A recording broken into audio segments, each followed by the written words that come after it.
I want to integrate this, right? I'm not gonna come at you like a freaking teacher guy thing. I'm just gonna come at here like your cool little bro, just showing you something cool.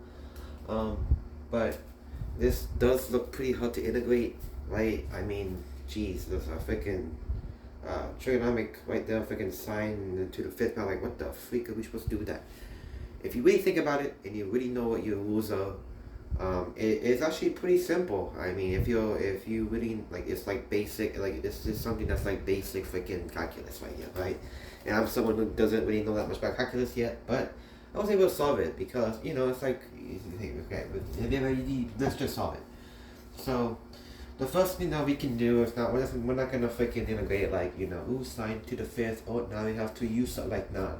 We're not supposed to do it like that. So what we have to do is that we can actually just break it up, right? So let's break this. Let's break it up. So we're gonna do sine to the fourth times sine x, right? So now all we did, we just broke it up, right?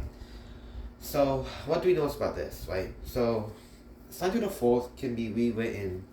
We're gonna break it down again to something more familiar. So we're gonna break this down into sine to the second, right? I mean sine squared, right?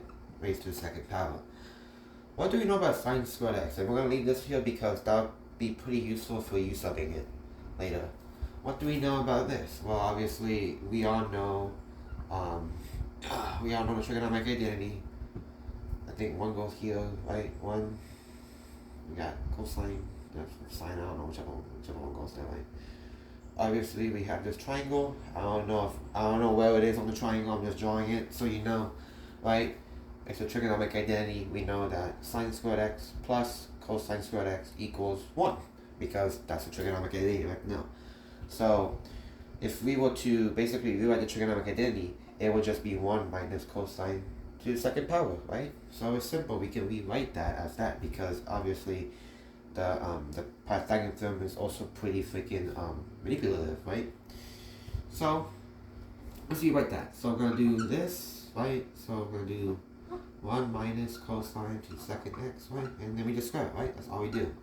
So now, it should look pretty easy now, right? Because, I mean, we have a cosine here, we have a sine here, so what does that mean? We can u sub it now.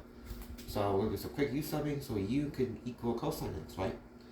So now we have, we can find out what dx is. So we do our du over, what's the integral of, what's the integral of this? It will just be, what's the derivative of cosine? It would just be negative sine x, right?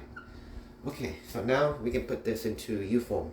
So sine x and sine x cancel. Good. So now we have a negative sign. That will go on the outside like that. So now we have it into the u form. So now we take it, bring it down. 1 minus u squared, right, to the second power du. Now we broke it down. Cool? Now you don't worry about that anymore. So what we have here is that now we can use obviously the a plus b parentheses squared form, right? Which is like that plus, and it's simple. We can break it down even further. So now what we can do is that we can just do it. So now we bring on 1 here because 1 squared is just 1. Now we do that. So now we can do 2 times 1 times u2. So now we just do, so 1 is nothing, right? And we just bring down the u squared. Now we can add u squared to the second power. It's just u to the fourth, right? Cool. Okay, so now we broke it down even more. Now, this looks pretty freaking doable. We bring our subtraction sign, not subtraction sign, our negative sign, right? Bring our little parentheses or brackets or whatever. The integral of 1 or constant is just u, right? Now, anyway, so that'll just be bring the minus, so that'll be 3, so 2 over 3. I like to write like this. You can write it also like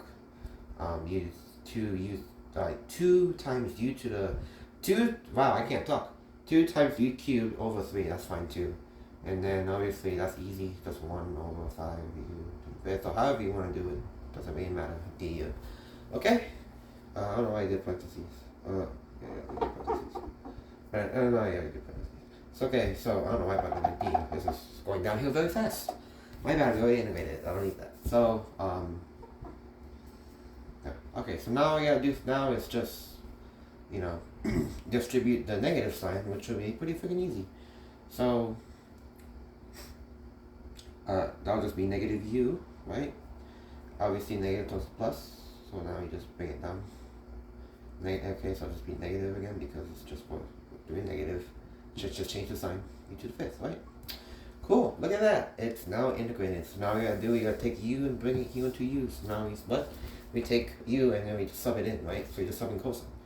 So obviously our final answer will just be this.